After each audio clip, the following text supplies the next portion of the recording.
queridos amigos do canal Rosângela, serva do Senhor.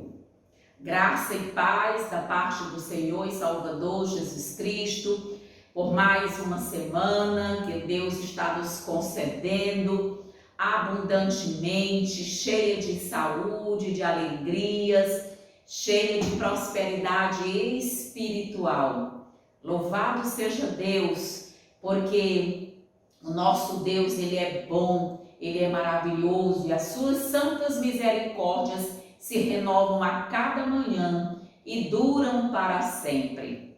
Que Deus possa já abençoar a sua família, abençoar a sua parentela, abençoar você individualmente, que assiste o nosso canal, que prestigia o estudo da lição das Santas Escrituras, por meio do guia de estudo da Escola Sabatina.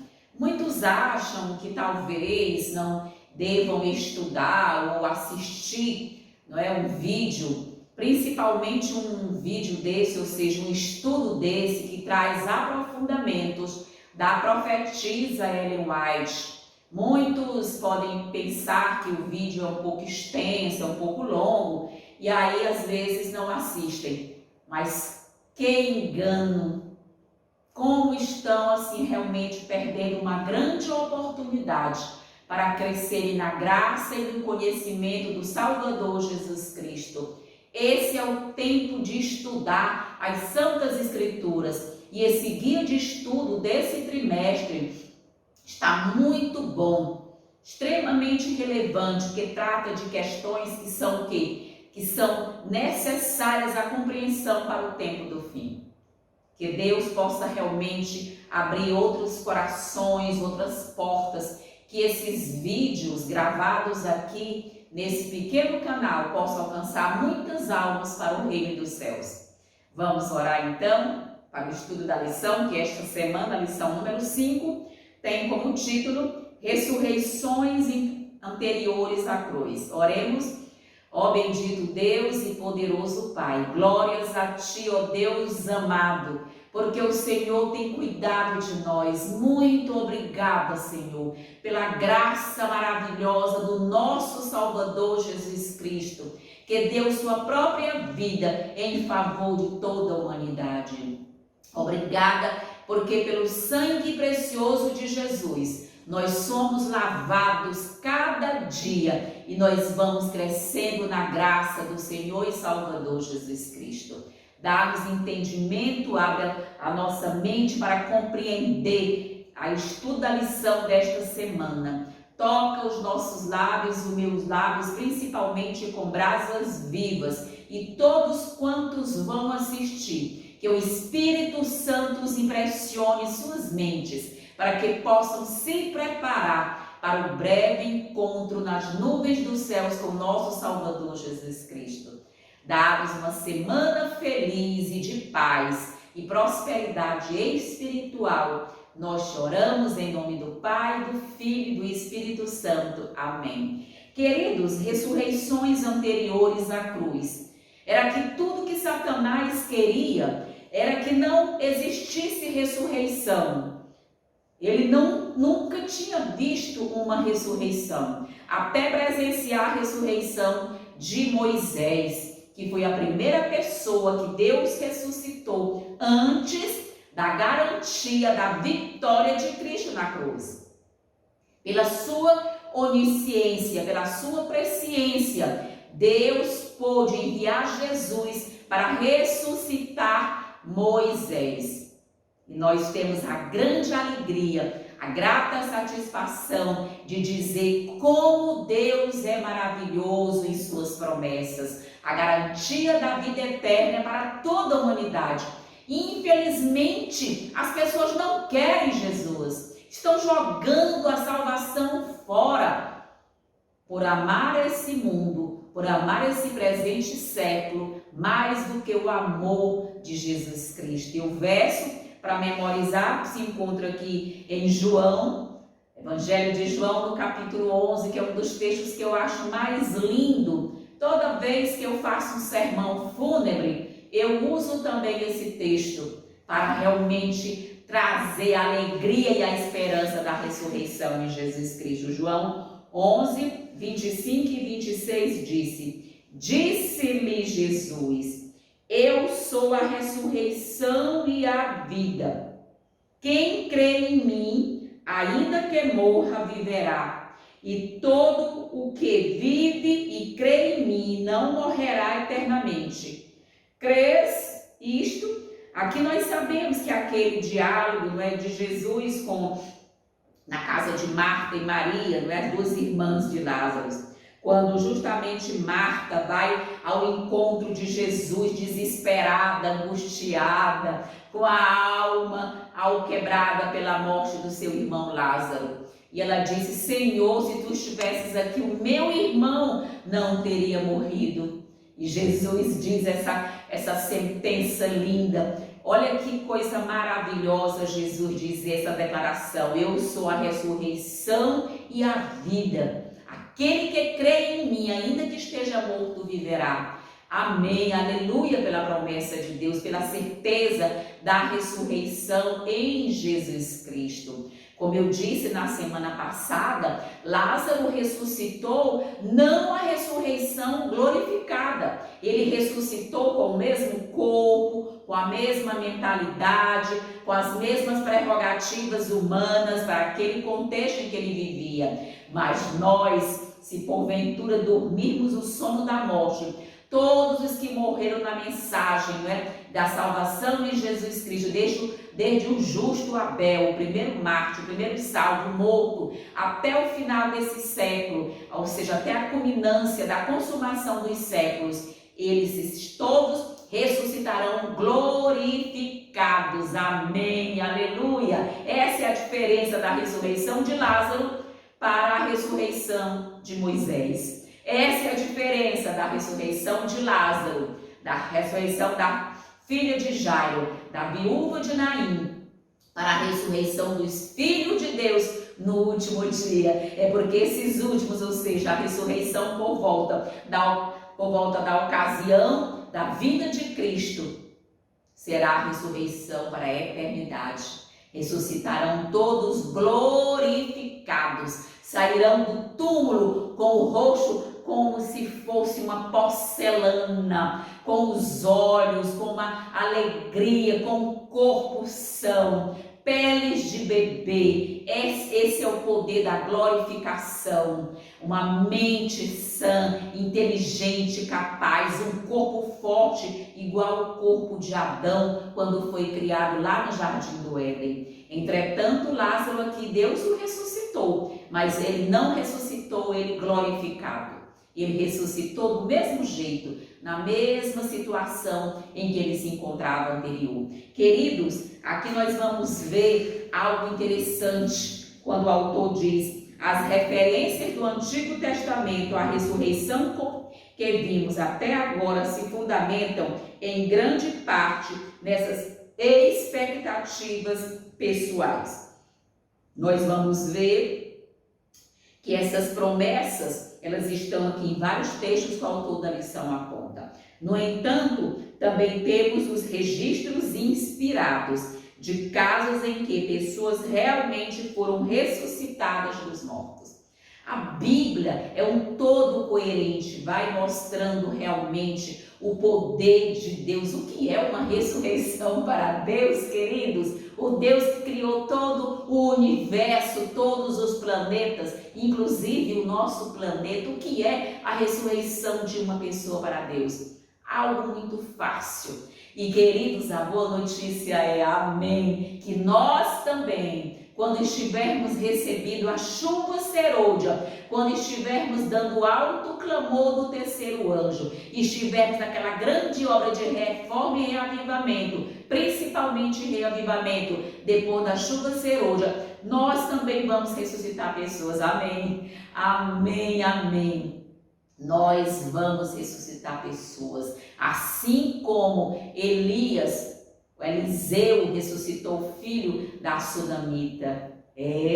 Ali Deus deu poder para ele, o profeta Eliseu, realmente ressuscitar aquela criança, como deu também poder para o profeta Elias também ressuscitar aquele menino, filho da viúva. E a outra questão interessante, queridos, é que a sombra de Pedro, lá no Novo Testamento, quando Pedro passava com a sua sombra, só a sombra de Pedro ia curando as pessoas. E nós faremos milagres ainda maiores, amém? Esse é o poder da chuva serôdia, que é muito maior do que a chuva temporã. Mas Deus está aguardando para fazer isso no momento mais à frente. Por quê? Porque hoje existe essa contrafação, esses milagres feitos por Satanás e seus anjos. E Deus não quer que as pessoas se confundam com esses supostos milagres. E quando nós formos levantados,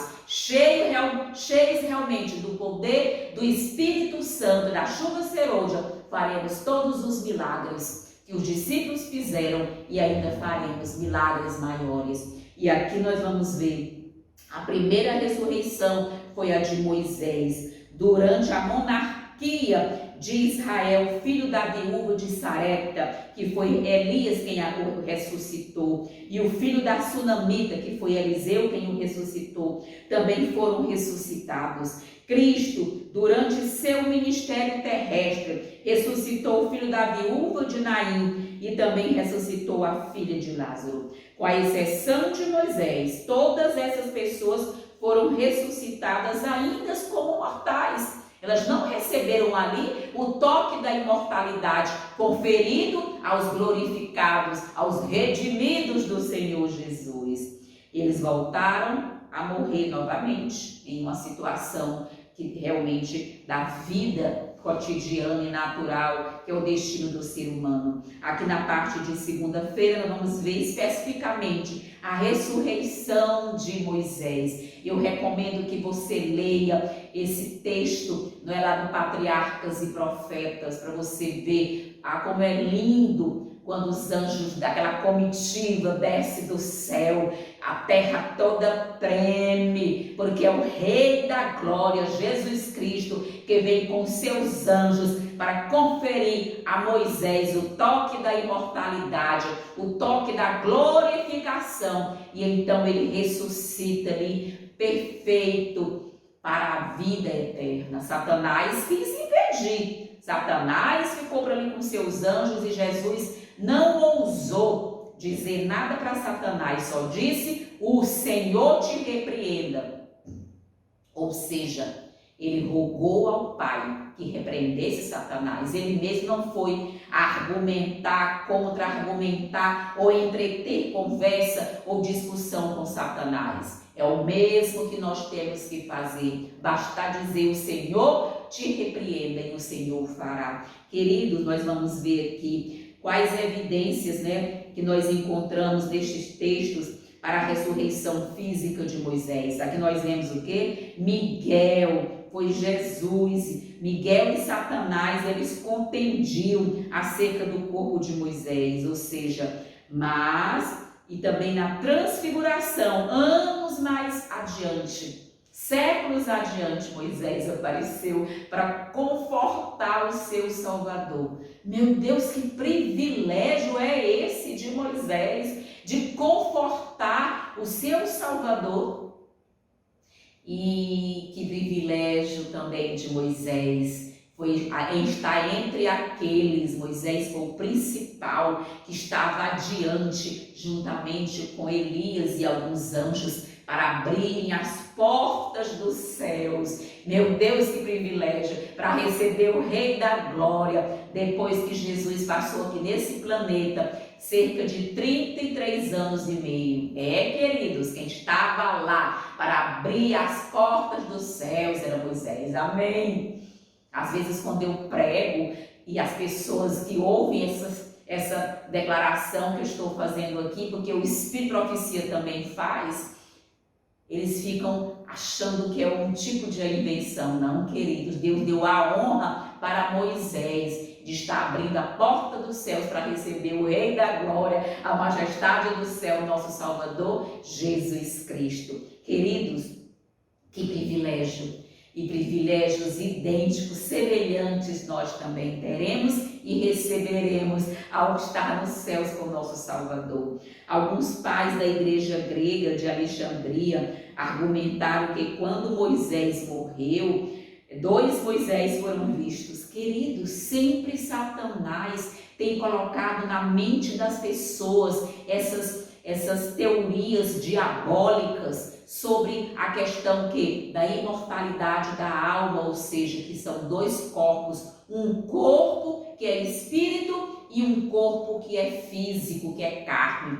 Queridos, essa dualidade não existe no corpo humano. Deus, quando soprou nas narinas de Adão, Deus soprou o fôlego de vida que ele toma para si quando a pessoa morre. E a pessoa fica o quê? Fica carne, fica matéria. E a matéria volta ao pó, porque do pó fostes formado e ao pó retornarás. E o fôlego de vida volta para Deus. O fôlego de vida não é um espírito que tem consciência de nada. Não existiram 2 Moisés. Existiu só um Moisés que dormiu ali o sono por pouco tempo. Amém. Deus avisou Moisés que ele ia subir o Monte Pisga e que ele ia morrer lá em cima. E Deus escondeu o corpo de Moisés para que o povo de Israel não fosse adorar Moisés. Porque se o povo de Israel tivesse achado o corpo de Moisés, eles iam fazer de Moisés um santo. Eles iam fazer Moisés uma abominação do corpo de Moisés. Eles iam adorar Moisés. Ou seja, quando Moisés estava vivo, eles maltrataram Moisés, eles fizeram Moisés até pecar para não entrar na Canaã terrena. Mas Deus honrou Moisés e colocou Moisés na Canaã celestial bem antes de toda a humanidade. Que privilégio, queridos, de Moisés. E aí nós vamos compreender esta distinção entre a ascensão da alma e o enterro do corpo tem sentido para os que creem no conceito grego dessa alma imortal, mas isso não é bíblico. Aqui no livro de Judas 9 confirma a ressurreição do corpo de Moisés. A disputa foi a respeito do corpo de Moisés e não sobre uma suposta alma sobrevivente. Se Moisés já estivesse no céu, ou seja, se a suposta alma de Moisés já estivesse no céu, por que Cristo viria aqui reclamar o corpo de Moisés? Entende? Não existe, queridos, essa dualidade corpo-alma, corpo-espírito. Nós somos uma alma vivente, uma alma em matéria. E quando Jesus ressuscitou também, todos conheceram Jesus e reconheceram, inclusive Maria, que estava lá no túmulo. Quando Jesus disse Maria, que ela se virou, ela viu seu Salvador. Rabone, ela disse, quis abraçar Jesus. Queridos, essa teoria diabólica está ceifando muitas almas para a perdição eterna, para a morte eterna. Mas é nosso dever, como conhecedores das Santas Escrituras, Eclesiastes 9 declara, os mortos não sabem nada. Não existe consciência na morte. Ali jaz o esquecimento, a sua memória, os seus pensamentos. Eles não têm projetos, eles não edificam casas. Os mortos não sabem nada. Mas Satanás, com a sua teoria diabólica lá do Éden, certamente não morrerás, tem levantado milhões e milhões e milhões de pessoas, inclusive religiões, no esteio do cristianismo também, que acham que quando a pessoa morre, vai para o céu imediatamente. Nós sabemos que nós só iremos para o céu durante a primeira ressurreição feita por Jesus Cristo. Amém? Queridos, e aqui continua. Moisés morreu aos 120 anos de idade. E o Senhor o sepultou no lugar escondido, ou seja, um vale da terra de Moabe. Nós vemos que o próprio Cristo com os anjos, desceu do céu para que sepultaram Moisés. Quem desceu do céu foi Jesus com os anjos que sepultaram Moisés, que eles sabiam, né, realmente como esse processo iria acontecer. Descem do céu para o chamar. não é? Para o tirar do santo, chamar o santo que dormia. Pela primeira vez, Cristo estava prestes a dar a vida aos mortos.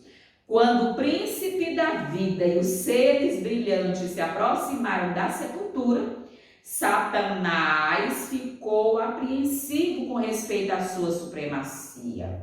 Cristo não se rebaixou a entrar em controvérsia com Satanás, mas Cristo remeteu tudo isso a seu Pai, dizendo: o Senhor te repreenda. Amém. É o que nós temos que fazer também. O Senhor te repreenda. Aleluia, queridos. Que linda e gloriosa. O Senhor repreende. A ressurreição não foi assegurada para sempre. Satanás foi despojado de sua presa. Os justos mortos voltariam a viver. Amém, aleluia, que privilégio. Vejamos como Ellen White aqui comenta esse fato de maneira extraordinária, de maneira brilhante, quando ela realmente comenta dessa forma. Ela vai dizer: a obediência incondicional de Abraão foi um dos mais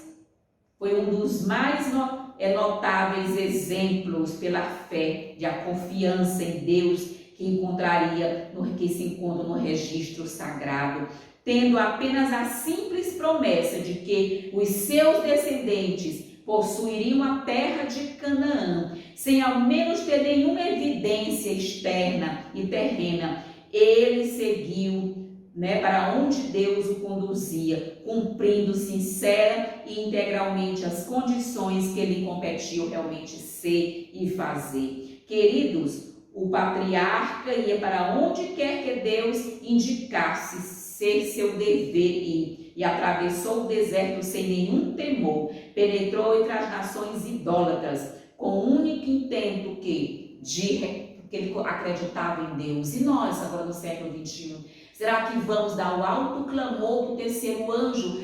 Como eu tenho visto em nossas fileiras homens minimizando a mensagem do terceiro anjo. Ou melhor dizendo, homens que não pregam a mensagem do terceiro anjo. Pregam todo tipo de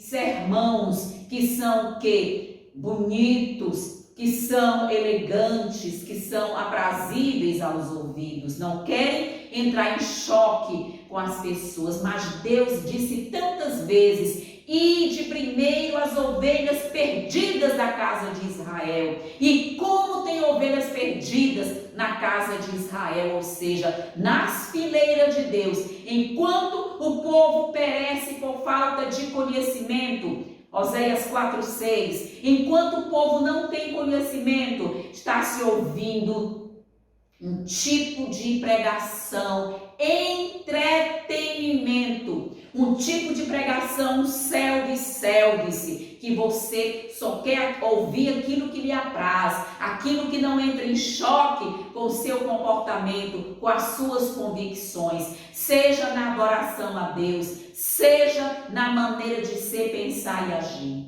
Queridos, eu tenho muita pena de líderes religiosos que, para agradar a massa, para agradar o populacho, como está lá em Salmo, eles deixam de pregar a verdade presente, deixam de dizer a verdade, para não entrar em conflito, em atrito com a maioria. Mas não foi isso que Moisés fez. Apesar de amar aquele povo, apesar de chegar ao cúmulo, ao ápice de dizer: Senhor, risca meu nome, mas não acaba com esse povo. Ele sempre esteve ali para admoestar esse povo, orientar esse povo com a verdade de Deus. E nós vamos ver aqui, todos os seres criados vivem pela vontade, pelo poder de Deus. São recipientes da vida do Filho de Deus. Por mais hábeis e talentosos que sejam, e por maiores que sejam suas capacidades, eles são providos de vida, da fonte de toda a vida. Amém.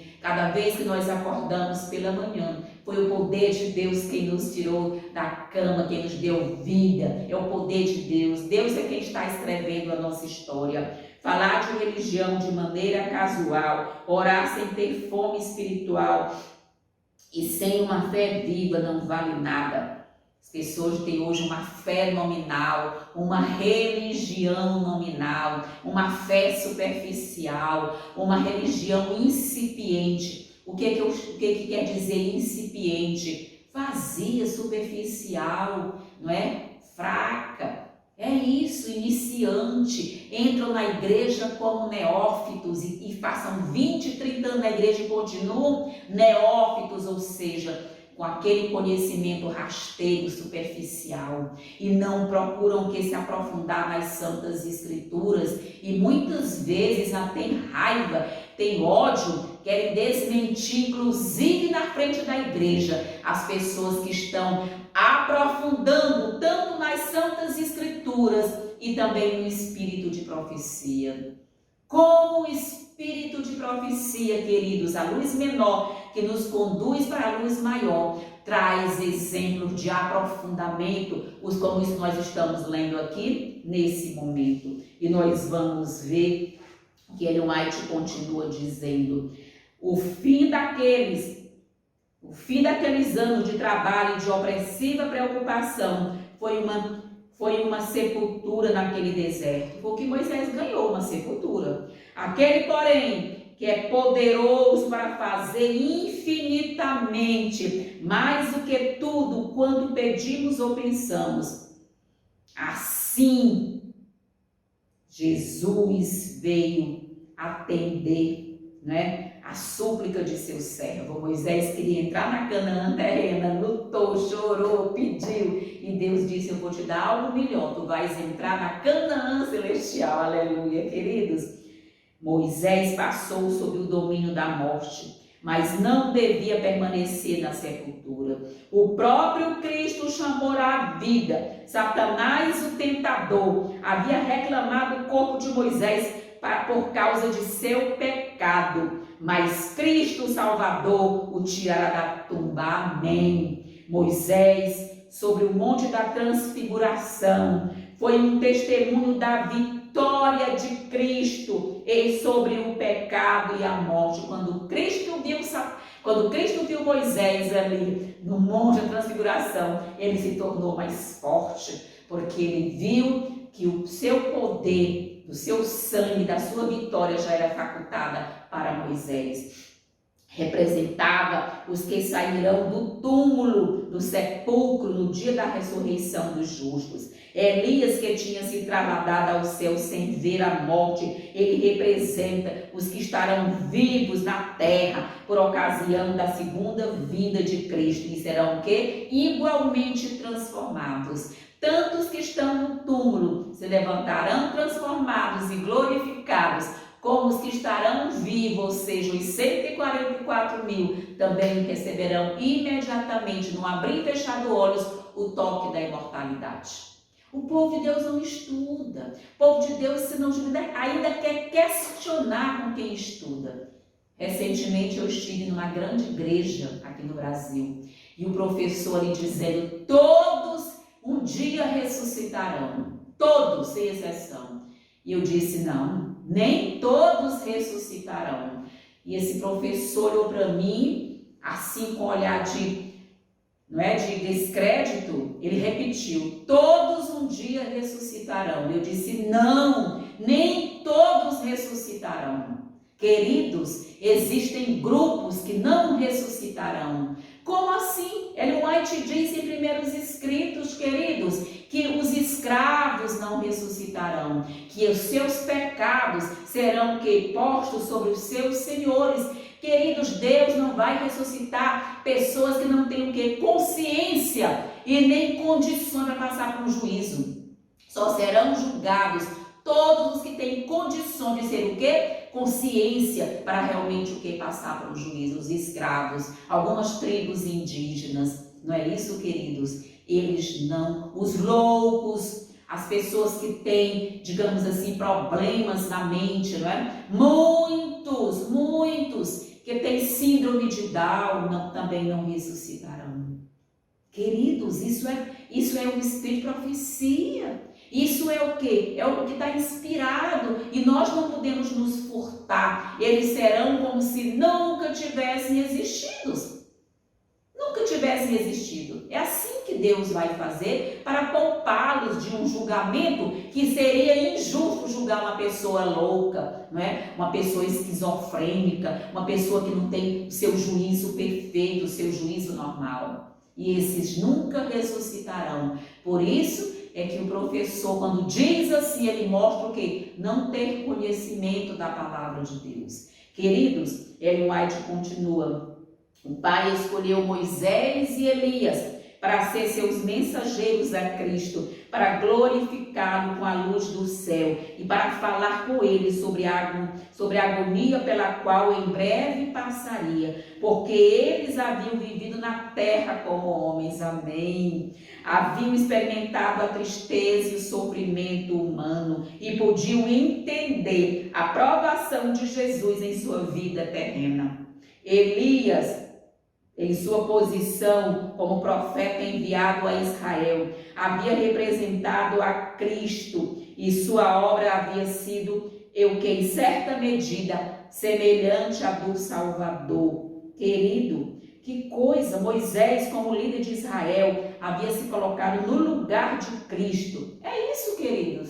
Elias foi chamado porque o perturbador de Israel. Às vezes eu também me sinto como perturbadora de Israel. Eu digo ao Senhor, me perdoa, mas eu não posso me calar diante dessas questões. Eu tenho que ser perturbadora de Israel.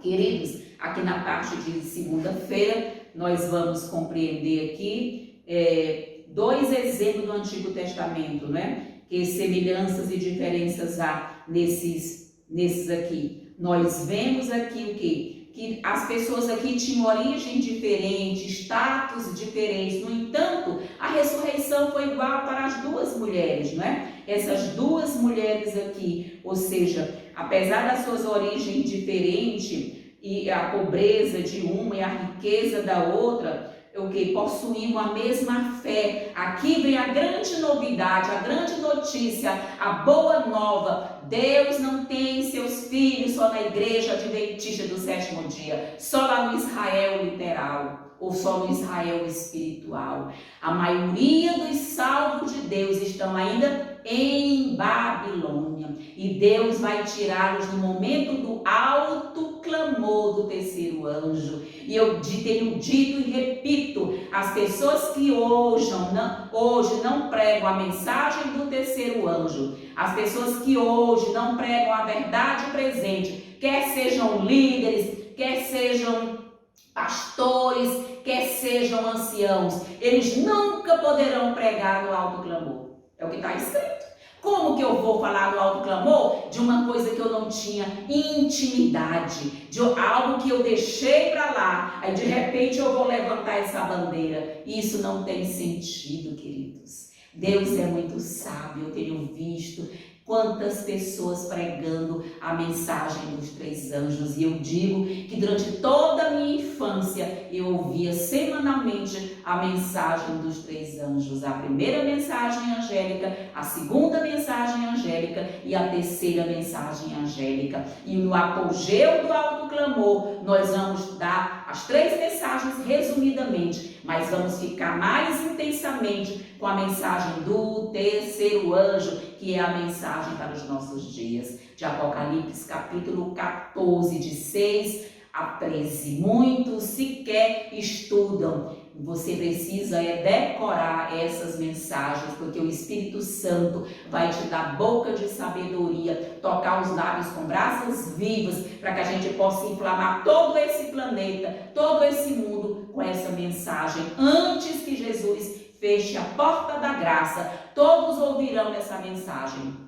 Infelizmente, os que vão proclamar essa mensagem serão tão poucos, são os que já hoje são chamados de perturbadores de Israel. E ela continua dizendo, a primeira, dessas viúvas, dessas mulheres, ocorreu durante a grande apostasia em Israel, sob a influência do rei Acabe, e sua esposa pagã Jezabel. Ou seja, diante de uma seca, Elias foi o quê? foi enviado lá, a viúva de Sarepta, e lá ele passou com ela, ele se alimentou, passou tempos, mas logo seu filho morreu. Mas Elias ressuscitou o seu filho. A segunda ressurreição, eu já até comentei, é o filho da Sunamita, que era uma mulher muito rica e que construiu um quarto em cima da sua casa para o profeta Eliseu. Que privilégio! Eu também teria prazer em colocar um quarto aqui na minha casa para receber o profeta Elias ou o profeta Eliseu, ou homem de Deus.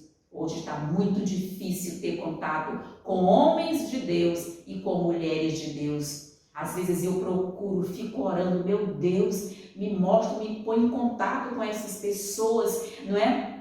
Que querem realmente ter o céu, que amam o céu, que amam Jesus, que amam a pregação da verdade presente. Mas está muito escasso e difícil de encontrá-los. E ali nós vemos o quê? Que Eliseu disse, você vai ter um filho. Ela não tinha filho, aquela mulher. E então Deus concedeu um filho àquela mulher. E quando já estava um pouquinho grande, deu uma dor de cabeça, uma doença, e ele morreu. E ela então foi louca atrás de Eliseu. Disse, não te pedi filhos, mas já que me deste um, por favor, devolve a vida, meu filho. E ali Deus concedeu essa graça. Queridos, vejamos como Ellen White comenta esse fato. Ela vai dizer, naquele lar afligido pela pobreza, pela fome, não é? Apertava excessivamente ali aquelas pessoas com fome, e o alimento lamentavelmente escasso parecia estar prestes a acabar. A chegada de Elias, no momento, naquele mesmo dia em que a viúva temia ter que abandonar a luta pelo sustento, provou ao máximo sua fé no poder de Deus. Muitas viúvas haviam em Israel, muitas viúvas da linhagem de Israel estavam ali, e Deus não foi socorrer. Deus socorreu a viúva de Sarepta, uma pessoa de outra linhagem que vivia lá no paganismo. É assim que Deus faz. Deus deixa as suas fileiras. Vocês querem prosseguir assim? Pois continuem. Vocês não querem ouvir a voz dos arautos da verdade que são enviados para vocês? Quando esses arautos da verdade são enviados, vocês os perseguem, os arrancam dos púlpitos. Pois eu vou deixar vocês. Assim aconteceu no Israel. E Deus enviou Elias para a viúva de Sarepta.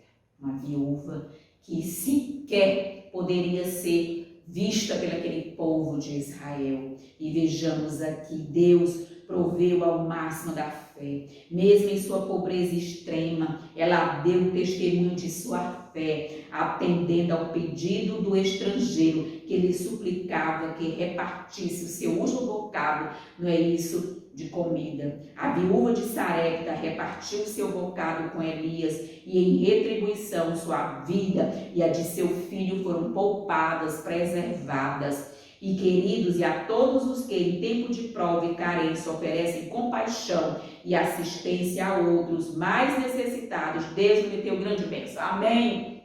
Às vezes você tem que dividir o que você tem. Deus conhece os corações, aleluia. Deus é o Deus maravilhoso. A mãe não ficou satisfeita, ou seja, que enquanto Eliseu em pessoa não foi com ela, tão certo como vive o Senhor. Aqui nós vimos, a sunamita foi lá buscar Eliseu e ele não queria vir com ela. Disse, tão certo como vive o Senhor e vive a tua alma, não te deixarei. Então o profeta se levantou e foi com ela. Quando eles chegaram à casa, Eliseu entrou no aposento onde a criança jazia morta. Então entrou, fechou a porta sobre ambos e orou ao Senhor. Subiu à cama, deitou-se sobre aquela criança, respirou sobre aquela criança, e Deus ali realmente ressuscitou. Queridos, nós faremos obras semelhantes, querido. Que maravilha é nós podermos ouvir que Deus ama a todos igualmente, quer sejam brasileiros, quer sejam americanos, quer sejam ingleses, franceses, israelitas. Deus ama a todos igualmente, amém. E é pelo poder de Deus nós vamos realmente receber o poder do Espírito Santo. Na terça-feira, o filho da viúva de Naim. Aqui tem uma diferença, né, querida? Essas mulheres pediram tanto para Elias quanto para Eliseu que eles fizessem alguma coisa pelos seus filhos, ou seja, que eles fizessem um milagre. A viúva de Naim não pediu. Ela estava, Jesus se compadece de todos nós, e às vezes, mesmo sem nós pedirmos, o Senhor atende os anseios do nosso coração. Porque às vezes nós temos os anseios guardados em nosso coração, que nós sequer ousamos pedir a Deus, mas Deus que sonda os corações, Deus que conhece. Ele diz: eu é que sei que pensamentos tenho a teu respeito, pensamento de bem, pensamento de paz, para te dar o que você deseja. Amém, aleluia. E ali a viúva de Naim, chorando, angustiada, desesperada, o seu único filho, e Deus sabia que aquela mulher só tinha aquele filho, e lá em Israel, uma família que não tivesse um homem não era sustentada, porque as mulheres eram uma família eminentemente patriarcal. Imagina, queridos, às vezes as pessoas que quererem culpar Eva de alguma coisa. Se aqui no século 21, aqui nós estamos no século 21, lá em Israel antigo, Deus realmente entendia que era o homem quem sustentava a casa, era o homem quem levantava a bandeira do lar, era o patriarca, e Deus sempre dirigiu aos homens, ele sempre recomendou a salvação da família para os homens e não para as mulheres. E muitas surpresas teremos nos céus, diz Ellen White. Muitos homens que estão na igreja hoje, que se julgam os bons, nunca entrarão no reino dos céus, porque não estão trabalhando pela salvação da sua família. Se dizem muito estudiosos da Bíblia, muito entendidos, e a família está o que? Perecendo. Por falta de quê? De um patriarca, de um homem santo, digno, que conduza a sua família para os céus. Claro que hoje, na sociedade pós-moderna, tem mulheres assumindo o mesmo papel, viúvas separadas do marido, não é? Mulheres que realmente, esposos que estão doentes, naquele momento Deus permite que essa mulher se levante, né? Realmente para ser esse baluarte. Mas mesmo no tempo de Ellen White, como ela deixava as coisas para Tiago White resolver, para honrar o seu marido como patriarca da família. Louvado seja Deus. E aqui nós vimos que Deus via que ela precisava daquele filho para o seu sustento. Ela não pediu. Por quê? Porque Jesus vai restituir o filho da viúva, né? E ela não pediu, mas Deus viu o lamento do seu coração. É assim, queridos, havia aldeias inteiras onde não existia mais nenhuma casa em que se ouvisse lamento de enfermo, porque Jesus por elas havia passado e lhes tinha curado os doentes. Amém. Que coisa linda, que privilégio aquele povo ter tido contato com o Salvador da glória. Sua obra dava testemunho de sua unção divina, amor, misericórdia, compaixão. O quê? 3 palavras: amor, misericórdia e compaixão. É isso que Deus quer de nós, que nós tenhamos compaixão, se patenteado em cada ato da vida de Jesus Cristo. Amém. Seu coração anelava com terna simpatia pelos filhos dos homens. Os mais pobres e humildes não receavam aproximar-se dele. Hoje eu tenho visto líderes e homens que se julgam maiores do que Jesus Cristo. Eu estive em um determinado lugar aqui no Brasil que eu tive essa pergunta: aonde estão os homens que são maiores do que Jesus Cristo, que não querem receber as pessoas para ouvir suas inquirições, para ouvir suas petições? Porque Jesus recebia até as crianças. Eu ousei levantar minha voz e dizer isso em determinada instituição por aí. Eu disse bem alto: por quê? Vocês querem ser maiores do que Jesus Cristo? Muito em breve o Senhor vai vomitar vocês da boca dele, porque vocês não estão amando o rebanho. Aqui Jesus amava o rebanho, quer fosse israelita, quer fosse genuinamente das tribos de Israel, ou quem quer que seja, nas tribos, aldeias, Jesus amava e trazia esse trio maravilhoso, não é, queridos, aqui? Ou seja, Jesus mostrará amor, misericórdia e compaixão. Queridos, nós vamos ver aqui realmente, como Ellen White comenta aqui na parte de terça-feira, seu compassivo Redentor está vigiando sobre vocês com amor e compaixão, pronto para ouvir suas orações e lhes dar a assistência de que necessitam. Ele conhece, não é, o coração, o fardo de todo o coração materno, sendo-lhes o melhor amigo com toda a emergência, não é? Seja ele, Jesus, tem visto seus braços eternos sustentam a mãe fiel e temente a Deus. Amém. Quando esteve na terra, ele teve uma mãe, não é, que muito lutou com a pobreza, com a ansiedade, com as perplexidades.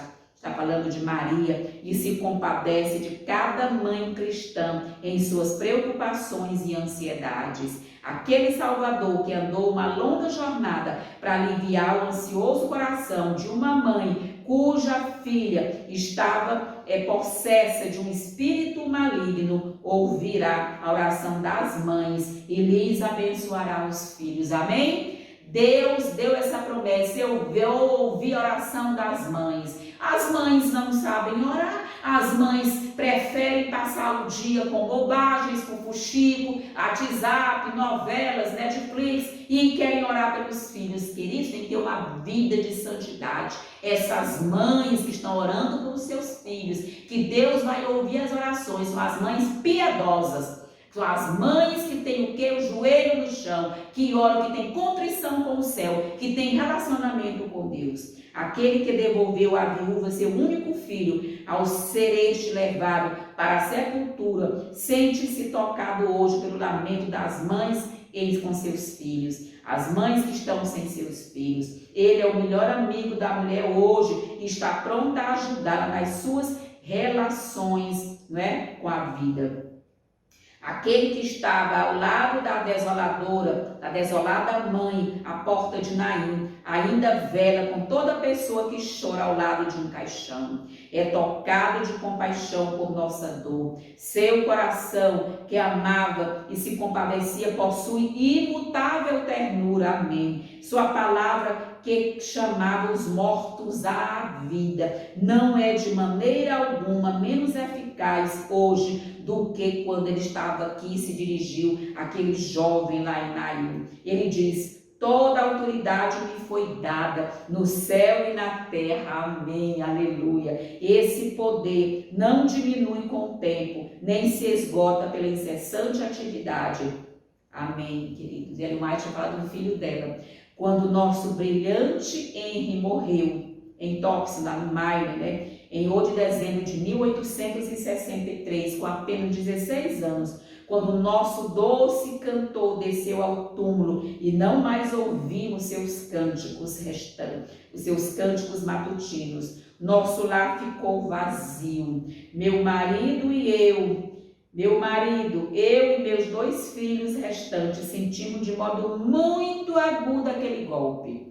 Deus, porém, confortou-nos em nosso luto e com fé e ânimo retomamos a obra que Ele nos havia confiado, com a esperança de reencontrar nossos filhos, então tragados pela morte. Ellen White perdeu 2 filhos. Nós sabemos da história, e ela teve assim realmente uma depressão. Tiago White ficou também, mas Deus deu a eles o que? Um novo fôlego, nova alegria em Cristo Jesus, para que eles retomassem a obra, e eles vão receber seus filhos na glória. Amém. Louvado seja Deus. E a grande alegria que nós temos de dizer é que muito em breve, em nossos dias, na ressurreição parcial, que o pastor Alberto Tim colocou na semana passada, lá nós vamos ver quem? Ellen White, Tiago White e seus 4 filhos. Amém. É isso, queridos. Nós temos que esperar nas promessas de Deus. O fim não é aqui. Ainda não chegamos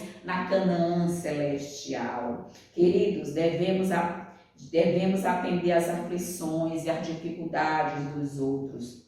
Vocês receberam de graça, portanto, deem de graça. É meu texto favorito, Mateus 10:8. De graça recebestes e de graça dai. Aqui na parte de quarta-feira, a filha de Jairo, e na parte de quinta-feira fala de Lázaro. Então, querido, nós vamos trabalhar com as duas lições para que a gente realmente otimize aqui o nosso tempo. E aqui nós vamos ver que as ressurreições anteriores à morte e ressurreição de Jesus não se limitaram a um grupo étnico ou classe social específica. Jesus não foi ressuscitar só os de Israel. Não, Jesus também ressuscitou outras pessoas que não faziam parte do rol, dos israelitas, do povo escolhido de Deus. Assim, aqui tem a filha de Jairo, é um exemplo disso. Jairo era um centurião, ele era um homem romano, mas Deus atendeu o clamor do seu coração e Deus disse que também viu fé no coração de Lázaro. Ou seja, Moisés talvez tenha sido o maior líder humano do povo de Deus de todos os tempos.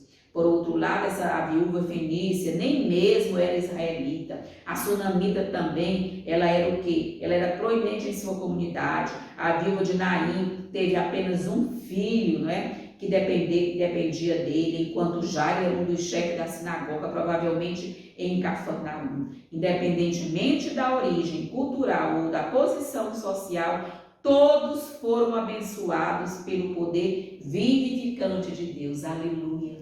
Deus ama a todos, os pobres, os ricos, os enfermos, descamisados. Deus ama a todos igualmente. Ou seja, o que nós aprendemos sobre a morte aqui, quando Jesus chegou na casa de Jairo, ele disse, lá, a menina apenas dorme. E aquilo causou um bafafá, porque as pessoas sabiam que ela estava morta. E quando a menina apenas dorme, quer dizer, como Jesus encara a morte, ou seja, essa morte para nós era apenas um sono, porque nós estamos inconscientes enquanto nós estamos dormindo. A morte eterna, essa sim, depois do milênio, quando Deus deu aquela sentença para a morte eterna para as pessoas, Satanás e seus anjos, todos os seus seguidores receberão a morte eterna. Ou seja, essa morte é comparada com um sono profundo, porque nós não temos consciência na morte. Jesus disse aos que ali estavam, porque vocês estão alvoroçados e chorando? A criança não está morta, mas dorme. Eles o ridicularizavam.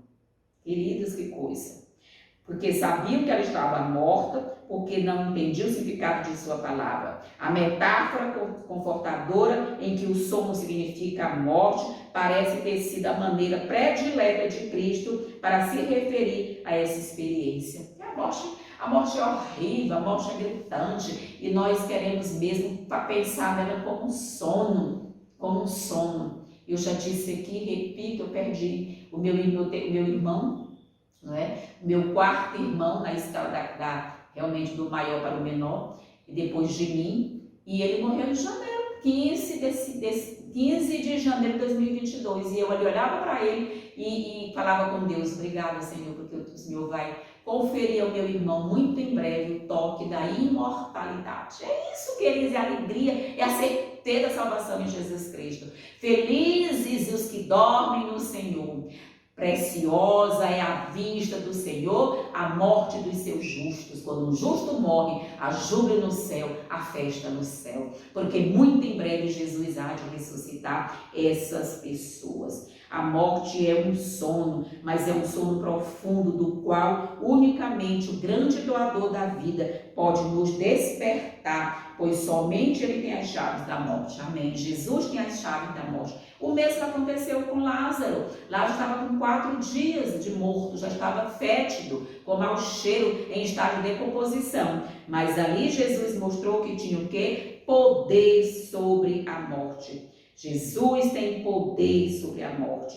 Jesus realmente pode dar vida ao pó, pode dar vida às cinzas. As pessoas que foram cremadas, se é que estejam salvas, também vão receber o corpo imortal dado por Deus no toque da imortalidade durante a segunda vinda de Cristo, os que farão parte da primeira ressurreição. E aqui nós vamos ver, aqui também Jesus usou a metáfora do sono ao falar sobre a morte. Quando alguns pensavam que ele estivesse falando sobre o sono literal, Jesus afirmou: Lázaro morreu, para tirar aquela dúvida. Quando Jesus chegou a Betânia, lá já estava morto havia 4 dias, seu cadáver já estava apodrecendo.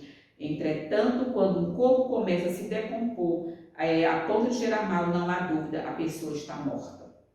Nesse contexto, quando Jesus disse a Marta: o seu irmão há de ressurgir, a Marta compreendeu que seria na ressurreição dos justos no último dia, mas Jesus falou daquele momento que ele iria ressuscitar realmente Lázaro. Ou seja, ao ressuscitar Lázaro, Jesus provou que ele tinha o poder de derrotar, queridos, a morte. Ou seja, Jesus tem poder, não é, de ressuscitar todos aqueles quantos se entregam em suas mãos. E aqui Ellen White comenta, nós vamos ver quando ela vai falar de quando ainda estava no caminho, não é? O mensageiro chegou abrindo passagem por entre a multidão, levando ao chefe da sinagoga a notícia do falecimento da filha. Quer dizer, quando já estava ainda ali conversando com Jesus, chegou o seu empregado: Jairo, a filha já morreu, deixa o mestre em paz. Mas olha o que Jesus vai dizer para ele. Jesus disse para ele, né? Não temas. Ele disse: crê somente e ela será salva. Amém. Crê somente. Como está a nossa fé? Às vezes eu vejo as pessoas com fé tão superficiais, tão rasteiras, tão incipientes. Nós temos que ter nossa fé em Cristo. Jairo se aproximou mais do Salvador e juntos se apressaram para a casa dele. Os pranteadores e os tocadores de flauta já estavam ali enchendo os ares com seus clamores. A presença da multidão e o tumulto contrariam o espírito, não é, de Jesus. Procurou fazê-los silenciar, dizendo: por que estáis em alvoroço e chorais? A criança não está morta, mas dorme. Eles se indignaram pelas palavras daquele estranho. Tinham visto a menina nos braços da morte e riram zombando dele. Muitos hoje também estão zombando de Jesus, não é? Pela promessa da breve volta de Jesus, pela promessa do livramento dos santos no último dia, pela promessa de que seremos mais que vencedores em Jesus Cristo, que venceremos o pecado ainda nesta vida, após o fechamento da porta da graça. Nós estaremos ilesos do pecado, pelo poder de Cristo, pelo poder da vitória de Cristo. E ali nós estaremos o quê? Para glorificar o nome de Deus, para vindicar a glória de Deus, o poder de Deus, a autoridade de Deus. Queridos, que coisa maravilhosa. E aqui nós vemos que as pessoas zombavam de Jesus. E aí nós vemos o que? Jesus se aproximou do leito e, segurando a mão da criança, proferiu brandamente no idioma familiar de sua casa as palavras: menina, eu te mando, levanta-te. E aquele povo foi desmascarado, que diziam que a menina estava realmente morta e que estavam ali querendo zombar de Jesus. O mesmo aconteceu no tempo do fim. Nós seremos levantados para vencer Satanás e seus anjos. Nós venceremos no conflito final dos séculos, pelo poder de Jesus Cristo, que emana da sua vida para a nossa vida, pelo poder diário do Espírito Santo, que está nos capacitando para sermos homens e mulheres cheios do Espírito Santo. Nós venceremos. Amém, aleluia. Essa é a promessa de Deus. Não zombar de Deus, que as armas que estarão apontadas contra nós serão armas tremendas. Nós sabemos que nós seremos perseguidos e odiados por todos os moradores da terra. Todos vão nos odiar. Mas a promessa de Deus é o quê? Creiam somente. Tenham fé, creiam somente e nós veremos o livramento dos justos no tempo do fim. Leia o livro Grande Conflito para você encher sua alma dessa certeza das promessas de Deus. Queridos, que maravilha A irmã White continua aqui na parte de quinta-feira, já falando de Lázaro. Cristo não tinha apenas os queridos de Betânia em que pensar. Precisava considerar o preparo dos discípulos. Eles deviam ser representantes seus perante o mundo, para que as bênçãos do Pai incluíssem a todos. Se Cristo houvesse estado no quarto do Lázaro doente, ele não teria morrido, claro que não, pois Satanás não teria tido poder sobre ele. Na presença do doador da vida, a morte não poderia ter apontado sua seta contra Lázaro. Ele permitiu que Lázaro caísse sob o domínio da morte, e as aflitas irmãs viram seu irmão ser deposto na sepultura. Mas Cristo sabia que, quando elas olhassem para o rosto de seu irmão sem vida, sua fé no Redentor seria seriamente provada. Às vezes Deus permite momentos de provações, porque as provações são as obreiras de Deus para nos conduzir mais para perto de Cristo. Amém. Assim ele estava andando, ou seja, podando os ramos para que elas produzissem mais frutos. Tirai a pedra, disse Jesus. Pensando que ele desejava apenas ver o morto, Marta apresentou uma objeção, como sempre Marta, dizendo que o corpo fora enterrado havia 4 dias e já tinha começado a se decompor. Essa afirmativa feita antes de Lázaro ressuscitar não deixou margem para que os inimigos de Cristo dissessem que houve fraude. Antes, os fariseus haviam espalhado falsas afirmações em torno das manifestações mais maravilhosas do poder de Deus. Ao ressuscitar a filha de Jairo, Cristo dissera: a menina não está morta, mas dorme, sendo que havia estado doente por um pouco tempo. E eles disseram que ela realmente, os opressores de Cristo, os inimigos de Cristo, se opuseram a acreditar naquele milagre. Em vista de ser Cristo, com o Pai, igual a ele, pôde fazer expiação pela transgressão e salvação. Aquele que crê em mim, diz Jesus Cristo, nunca morrerá. Amém. Aquele que crê em Jesus nunca morrerá. Que Deus possa nos abençoar. Que lição maravilhosa, que possa robustecer a nossa fé, solidificar a nossa fé, edificar a nossa fé sobre a rocha que é Jesus Cristo. Que o Senhor nos abençoe, que o Senhor nos ajude, que o Senhor possa resplandecer o seu rosto sobre cada um de nós e que nós possamos muito em breve ver Jesus voltar nas nuvens dos céus. Amém. Amém.